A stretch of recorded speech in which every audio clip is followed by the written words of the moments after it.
여러분 제가 여러분 축복할 때 아멘 하시면 하나님께서 여러분의 삶을 그렇게 이끌어 가실 줄로 믿습니다. 여러분 행복하십시오. 성령 충만하십시오.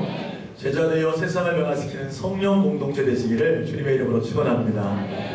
오늘 저는 여러분과 함께 우리가 힘써야 할 것이라는 제목으로 하나님 말씀 나누기를 원합니다. 여름 사역을 준비하면서 우리가 정말 무엇에 힘써야 될까 기도하는 중에 사도행전 2장의 초대교회의 모습이 기억났습니다. 여러분, 교회는요 롤 모델이 필요합니다.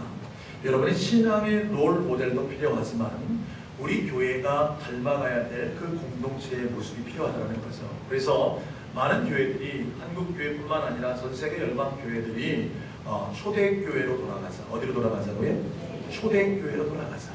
주님이 세우신 최초의 교회, 그 교회로 돌아가자. 왜냐하면 그 교회가 주님 보시기에 기쁜 모습이었고 주님 보시기에 합당한 모습이었기 때문에 날마다 부흥을 경험했고 또한 하나님의 놀라운 역사를 이루었기에 초대교회로 돌아가자라는 슬로건을 가지고 그렇게 계속해서 외치기를 시작했습니다. 소원하기는요, 이번 여름 사역을 준비하는 우리 교회도 초대교회를 롤 모델로 세우고 초대교회처럼 다시금 회복의 역사를 경험하는 하나님의 교회 되시기를 주님의 이름으로 축원합니다. 그래서요, 이번 한 주간을 계기로 앞으로 우리 교회가 정말 힘써야 할 것들이 무엇일까? 이번 한 주간 정말 집중해서 우리가 힘써야 되는데 초대교회의 모습을 통해 우리가 힘써야 할 것은 무엇인가 오늘 말씀을 통해 몇 가지로 알아보기를 원합니다. 첫 번째로 한번 더 하겠습니다. 모이기에 힘쓰자. 조금 더 큰 소리로 해보세요. 모이기에 힘쓰자. 뭐하기에 힘쓰자고요? 모이기에 힘쓰자. 여러분, 마지막 때가 되면 될수록 성도들은 모이기에 힘쓸음을 패하려고 합니다. 여러분, 사실요, 은혜가 있는 교회들은 자꾸 모이기에 힘써요. 그런데 점차 마지막 때가 되면 될수록 교회들은 모이기를 패합니다. 여러분, 이것이 지금요 우리 한국 교회의 현상으로 드러나고 있어요.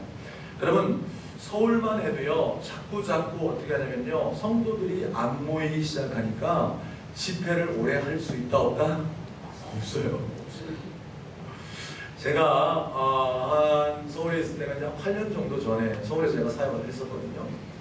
그런데 그때 보면 이미요 서울에는요 부흥회를 해도 낮에는 집회가 있다 없다? 없었어요.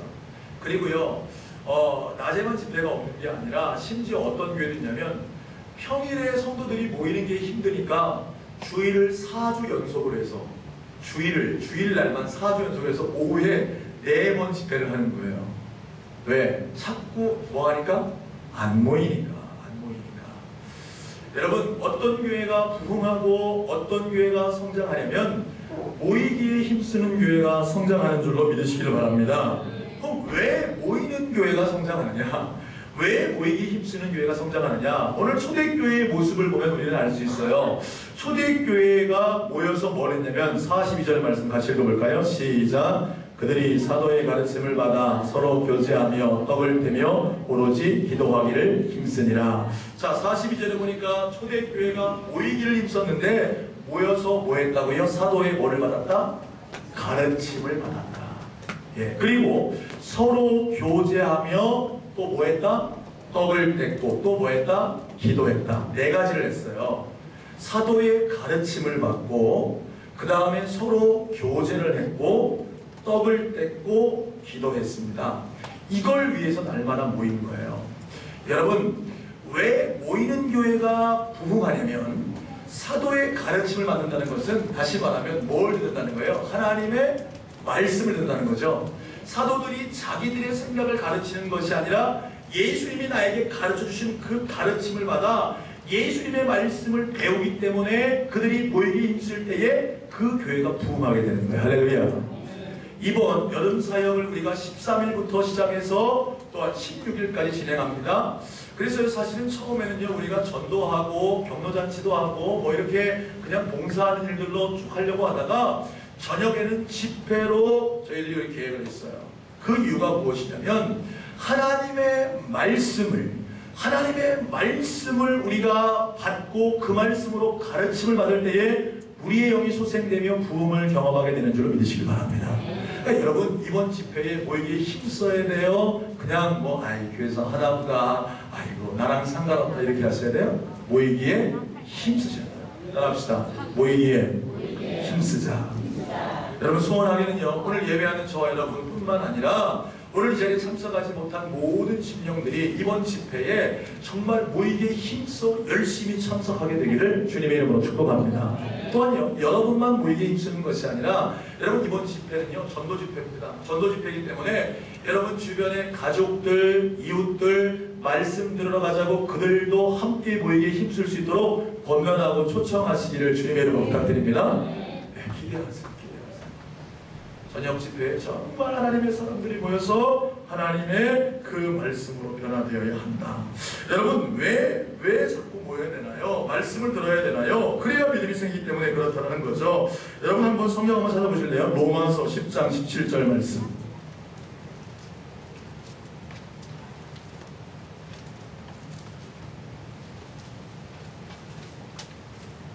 같이 읽겠습니다. 시작. 그러므로 믿음은 들음에서 나며 들음은 그리스도의 말씀으로 말미암았느니라. 할렐루야. 자, 오늘 말씀해 보니까 믿음은 뭐에서 난다고요? 들음에서 난다. 여러분 믿음이 그냥 생겨지는 게 아니에요. 하나님 내가 믿음 갖겠습니다. 내가 믿겠습니다. 이렇게 한다고 믿음이 생기는 게 아니라 뭐를 들을 때에? 하나님의 말씀을 들을 때에 믿음이 생겨나게 되는 거예요. 그래서 모이기에 힘써야 하는 이유가 누구의 말씀 듣기 위해? 하나님 말씀 듣기 위해 우리가 모여야 한다는 사실이죠. 또한요, 초대교회에 보면 모여서 교제하며 떡을 뗐다 그랬습니다. 여러분 떡을 뗐다라는 게 뭐예요? 떡을 같이 나눠 먹었다는 얘기죠. 예, 이 떡을 뗐다라는 의미는 바로 성만찬을 의미하는 겁니다. 초대교회는 모일 때마다 뭘 했냐면 성만찬이 있었어요. 근데 지금의 성만찬과는 조금 차이가 있습니다. 초대교회의 성만찬은 식사 자리, 아가페 식사라고 하는데 식사를 하면서 그 떡을 떼면서 함께 나누는 거예요. 여러분 우리가 성찬을 할 때 떡을 뗄 때에 그 떡이 누구의 몸이라 그래요? 예수님의 몸이라 그러죠. 그리고 잔을 나누면서 그 잔을 누구의 보혈이라 그럽니까? 예수님의 보혈이라 그래요. 그러니까 이들은 모일 때마다 같이 식사를 했는데 그 식사를 하면서 떡을 떼서 나누는데 누구를 기억하는 거예요? 예수 그리스도를 기억하는 거예요. 그래서 예수님의 몸을 먹고 그의 피를 마심으로 하나님 앞에 회개하고 예수님과 연합하는 모임이 그 모임 때마다 있어졌다는 거예요. 할렐루야. 여러분 이번 우리가 여름 사역에 왜 모이기에 힘써야 하냐면 이번 여름 집회들을 통해서 예수님을 만나며 예수님과 연합되어지는 역사가 있게 되기를 주님의 이름으로 축원합니다. 그걸 위해 집회하는 거예요. 그렇기 때문에 말씀을 들어 믿음이 생기고 또한 함께 모여서 예수님과 연합함으로 예수님을 알아가기 위해 모이기에 힘써야 한다는 사실이죠. 소원하기는요, 여러분 이번 집회에 열심히 모이시기를 주님의 이름으로 축원합니다. 제가 출석 체크할 거예요. 제가 분명히 얘기했습니다. 출석 체크한다고요. 네. 여러분 정말 모여서 말씀을 들어 믿음이 생기고 예수님과 연합할 수 있는 귀한 종들 되시기를 주님의 이름으로 축원합니다. 두 번째로요, 우리가 이번 여름 사역을 준비하면 또한 앞으로 우리 교회가 힘써야 할 것이 무엇이겠습니까? 따라합시다. 기도하기를 힘쓰자. 기도하기를 힘쓰자. 뭐 하기를 힘쓰자고요? 기도하기를 힘쓰자. 우리가요 신앙생활에 승리하려면 기도해야 승리한다는 것은 누구나 다 알고 있습니다. 그런데 진짜 기도하는 사람은 많다 적다? 적다랍니다. 여러분 기도는 이론이 아닙니다. 기도는 실제입니다. 기도는 여러분 언제 역사가 나타나냐면 무릎 꿇고 하나님 앞에 부르짖어 기도할 때에 기도의 능력이 나타나는 거예요. 근데 많은 사람들이 기도해야 되면 알아요. 귀가 따갑게 기도에 대한 말씀들은 듣습니다. 그런데 기도하는 사람들은 점차 사라지고 있다는 거죠. 여러분 초대교회가 어떻게 해서 그 놀라운 부흥을 경험하게 됐습니까? 여러분 초대교회가 어떻게 날마다 수가 더해지고 어떻게 하나님의 역사로 교회가 부흥하게 됐냐 이 말입니다. 그것은 바로 기도에 있었다는 거예요. 여러분 사도행전 앞으로 넘어가서 1장 13절 14절 말씀을 같이 한번 읽어보겠습니다. 사도행전 1장 13절 14절 시작. 다락방으로 올라가니 베드로, 요한, 야고보, 안드레와 빌립, 도마와 바돌로메, 마테와 및 알페오의 아들 야고보, 셀로딘 시몬과 야고보의 아들 유다가 다 거기 있어 여자들과 예수의 어머니 마리아와 예수의 아우들과 더불어 마음을 같이하여 오로지 기도에 힘쓰더라. 할렐루야. 여러분, 예수님께서 승천하시면서 제자들에게 또 500여 사람들에게 무엇을 약속하냐면 너희가 몇 날이 못되어 성령을 선물로 받을 것이다. 너희는 예루살렘을 떠나지 말고 모여서 성령이 올 때까지 그 성령을 기다려라. 이렇게 말씀하세요. 그러니까 그 예수님의 제자들과 예수님의 어머니 마리아와 여자들과 주님을 따르던 120명의 사람들이 마가의 다락방에 모여서 오로지 뭐하기를 힘쓰니라? 기도하기를 힘쓰니라. 할렐루야. 그들이 힘썼던 것, 초대교회가 힘썼던 것은 만나서 모이기를 힘쓰면서 기도하기를 전혀 힘썼다라는 사실이에요. 여러분, 베드로는 어떤 사람이었습니까? 베드로는요 그렇게 썩 괜찮은 사람이 아니었어요. 베드로는요 정말요 변화무쌍한 사람이었어요. 그러니까 팥죽 같은 사람이라고 할까요? 불을 조금만 가하면요 막 팍팍팍팍 끓어요. 그런데 이 불만 꺼지면요 팍 식어버리는 사람이 누구냐면 베드로예요. 어느 때는요 주님을 가장 사랑하는 사람 같아요. 주는 그리스도시요 살아계신 하나님의 아들이십니다 막 이러고요. 예수님이 무리를 걸어가니까 주여 나도 무리를 걷게 없어. 그러니까 예수님이 야 너도 걸어와라 그러니까 막 무리를 걸어가요. 그러다가 막 옆에 보니까 이 파도가 두려워서 물에 빠지고요. 얼마나 웃기는지 몰라요. 예수님 십자가 앞에서는 어떻게 합니까? 예수님을 모른다고 3번이나 부인해요. 가장 믿음 좋은 것 같은데 가장 믿음이 약한 자가 누구예요? 이 베드로였어요.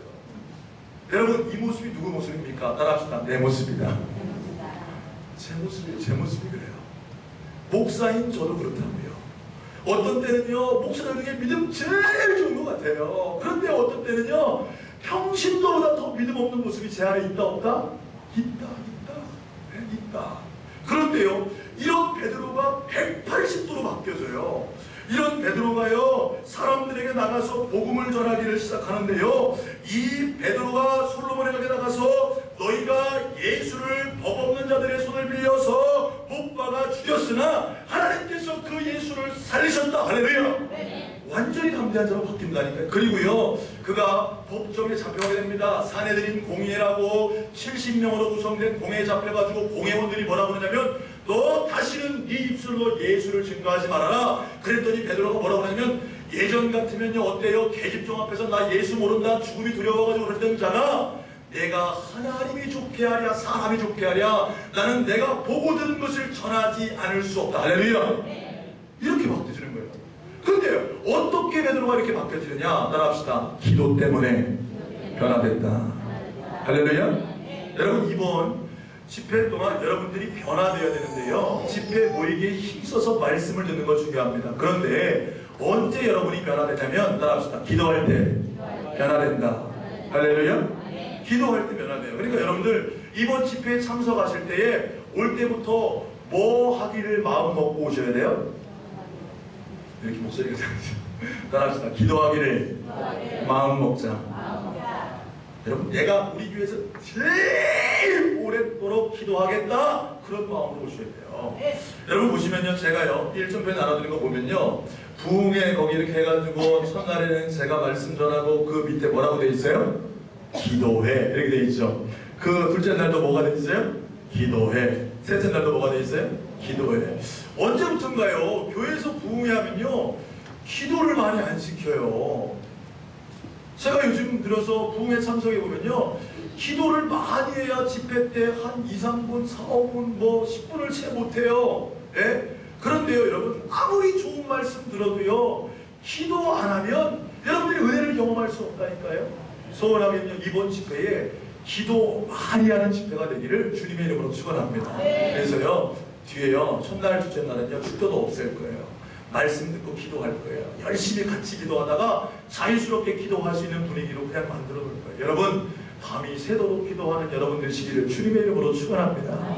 여러분 기도하기 힘쓸 때에 교회가 변화되고요 기도할 때에 그 말씀이 여러분의 능력으로 다가오게 되는 줄로 믿으시길 바랍니다. 여러분 작정하고 오셔야 돼요. 따라합시다. 기도하기를 작정한다. 할렐루야. 마지막 세 번째로요, 이번 여름 사역뿐만 아니라 또한 우리가 정말 하나님의 교회를 온전히 세워지기 위해서 우리가 힘써야 할 것 세 번째입니다. 함께 따라합시다. 함께 하기를 힘쓰자. 좀 더 큰 소리로 하세요. 함께 하기를 힘쓰자. 뭐 하기를 힘쓰자고요? 함께 하기를 힘쓰자. 옆에 계신 분 손을 양손을 딱 잡으시고요, 함께 합시다. 시작. 할렐루야. 우리는 함께 해야 돼요. 함께 하는 교회가 정말. 오늘 말씀 읽어보겠습니다. 44절 45절 사도행전 2장 44절 45절 시작. 또 재산과 소유를 팔아 각 사람의 필요를 따라 나눠주며. 자, 오늘 말씀해 보니까 믿는 사람이 다 뭐 있어요? 함께 있어. 그렇게 했습니다. 여러분, 초대교회가 부흥할 수 있었던 이유, 초대교회가 은혜를 경험할 수 있었던 이유는 이 믿는 사람들이 서로의 손을 맞잡고 뭐 했다고요? 함께 했다는 사실이에요. 근데 단순히 그냥 함께 앉아 있었던 것이 아니라 자신의 소유를 팔아서 가난하고 헐벗고 굶주린 사람들 각 사람의 필요에 따라 나눠주었다는 겁니다. 그건 다시 말해 뭐냐면, 나눠주는 것도 목적이지만 함께 할 때는 뭐가 따라와야 되냐면, 따라합시다. 희생이 필요하다. 뭐가 필요하다고요? 희생이 필요하다는 거예요. 여러분, 이번 여름 사역을 준비하면서 부여남부교회와 뭐라고 했어요? 대전교회가 함께하는 2014 전도 축제. 저 얼마나 감사한지 몰라요. 여러분, 이번 사역을 하면서 두 교회가 연합해서 사역을 할 수 있다는 것이, 함께 할 수 있다는 것이 하나님의 은혜인 줄로 믿으시길 바랍니다. 지난 금요일 제가요, 대전교회 호성도 목사님을 찾아뵀어요. 찾아뵙고 가서 이런저런 대화를 나눴습니다. 목사님 청년들도 보내주시고, 목사님도 들어오시고, 또 여전도 회원들도 오셔서 함께 저희 교회와 전도의 사역들을 해주신 것 제가 감사합니다. 그렇게 말씀드렸어요. 그랬더니 허 목사님 무슨 말씀하시냐면, 본인은 농촌교회 출신이시라는 거예요. 그래서 농촌교회를 너무나 잘 안다는 겁니다. 농촌교회는 교육자 혼자 모든 것을 다 해내야 되고, 그러다 보면 힘든 거 어려운 것도 안다. 저한테 그러세요. 그런데 제 마음을 어떻게 하시고 그렇게 얘기하시는지 죄송합니다. 그러면서 목사님이 함께 해주면, 시내 교회 있는 교회가 농촌교회와 함께 자매교회를 해서 함께 해주면 힘이 나는데, 그러면서 목사님이요, 우리가 보통 한 교회를 하면 한 3, 4년 정도 이제까지 계속 그렇게 같이 했다는 거예요. 그러면서 함께 그렇게 사역하면서 열매들이 많이 있었다면서 간증하시면서, 제가 얼마나 그 말씀 듣는지 감사했는지 몰라요. 여러분, 대전교회가 우리 교회를 잘 알아요? 몰라요? 잘 모르죠? 여러분, 우리 교회, 대전교회가 우리 교회에게 은혜 받은 게 있어요? 없어요? 없어요. 그럼에도 불구하고 자신들을 희생해서 우리 교회에 와서 함께 해주는 것에 대해 감사하시는 마음을 갖게 되시기를 주님의 이름으로 축원합니다. 또한요, 저는 소원하기는 우리 교회가 이번을 계기로 우리 교회가 더욱더 지역의 어려운 교회들과 함께 할 수 있는 교회가 되기를 주님의 이름으로 축원합니다. 대전교회가 우리 교회에 오는데 우리 교회도 준비해서 다음부터는 우리 교회도 가서 함께 해주기를 주님의 이름으로 축복합니다. 아멘 하셔야 돼요. 우리 교회도 막 전문 사역자들이 일어나서 국내 아웃리치, 해외 아웃리치 가서 그들과 함께 우리를 희생하며 우리의 소유를 팔아서 그들과 함께 나눌 때에 하나님의 교회들이 세워지게 되는 줄로 믿으시기를 바랍니다. 여러분, 함께 하셔야 된다. 함께 할 때 승리한다는 거죠. 또한요, 여러분, 이번 사역들 여러 사역이 함께 진행됩니다. 여러분, 특별히요 13일 날 우리가요 대전교회 와서 모든 사역들 진행하는데, 우리가 또 대전교회 청년들을 섬겨준다고 이제 식사도 준비하고 반찬 나눔도 우리가 해요. 우리 봉사부장 나상선 권사님 일만 맡겨놓으면요 하나 걱정할 것 없이 잘 해내세요. 근데 혼자 힘들어요? 안 힘들어요? 목소리가 왜 적으세요? 혼자 힘들어요? 안 힘들어요? 힘들어요. 저분이 잘하셔서 그렇죠. 우리 신철승 권사님, 나권사님, 봉사부장님하고 봉사부들이 잘했어요. 그렇지? 두 분이 잘하면 힘들어요? 안 힘들어요? 힘들어요. 우리가 저녁 식사와 점심 식사를 다 만들어주기로 했습니다. 그래서 제가 봉사부장님한테 말씀드렸는데, 봉사부장님, 이거 다 해내시려고 워낙 잘하시는 분이니까 잘하시겠지만 힘든 마음이 있을 거예요. 소원하기는요, 여러분 오셔서 함께 동참하시기를 주님의 이름으로 축원합니다. 제가 볼 거예요. 식당에 얼마나 많은 사람들이 와서 봉사. 뿐만 아니라요, 전도하는 사역, 여름 성경학교, 여러 사역들, 경로잔치 함께 진행할 것입니다. 그때 여러분 대전교회에다 맡겨놓으면 어느 교회 사역되는 거예요? 대전교회 사역되는 거예요. 여러분 이 사역은 대전교회 사역이 아닙니다. 우리 교회 사역입니다. 여러분 나오셔서 전도하는 일과 봉사하는 일에 함께 할 수 있는 믿음의 사람들 되시기를 주님의 이름으로 축원합니다. 네, 그렇게 함께 할 때 은혜가 임하는 거예요. 빌립보서 2장 1절과 2절 말씀에 이런 말씀이 있습니다. 제가 읽어드리겠습니다. 빌립보서 2장 1절과 2절에 그러므로 그리스도 안에 무슨 권면이나 사랑에 무슨 위로나 성령의 무슨 교제나 궁율이나 자비가 있거든 마음을 같이하여 같은 사랑을 가지고 뜻을 합하여 한 마음을 품어. 할렐루야. 여러분 우리가 그리스도의 사랑을 경험했느냐, 성령의 은혜를 경험했느냐, 하나님이 우리 가운데 계시느냐, 그렇다면 마음을 같이하여 한 마음을 품어 함께 동역하라고 성경은 말씀하는 줄로 믿으시길 바랍니다. 여러분 목회자 혼자서 할 수 있는 게 아니에요. 여러분 성도 몇 사람이 진행하시는 사역이 아닙니다. 우리 교회 전체가 함께 하나 되어 이 사역을 진행할 때에 하나님께서 우리에게 부흥을 허락하실 줄로 믿으시길 바랍니다. 뿐만 아니라요, 이번을 계기로 우리 교회의 많은 사역들을 진행해 나갈 때에 여러분 몇 사람에게만 맡기지 마시고 여러분이 함께 하나 돼서 그 사역을 진행할 수 있는 하나님의 교회 되기를 주님의 이름으로 축원합니다. 여러분 오늘 사실 이 장에서 더 많은 말씀들이 우리에게 주어지고 있지만 세 가지로만 말씀을 정리합니다. 소원하기는요, 이번 여러분 사역을 통해서 여러분 회복하게 되시기를, 모이기에 힘쓸 수 있는 교회 되시기를 주님의 이름으로 축원합니다. 기도하기에 힘쓰며 함께함으로 부흥을 주도해 갈 수 있는 저와 여러분 되시기를 주님의 이름으로 축원합니다. 축원합니다. 기도하겠습니다. 우리 시간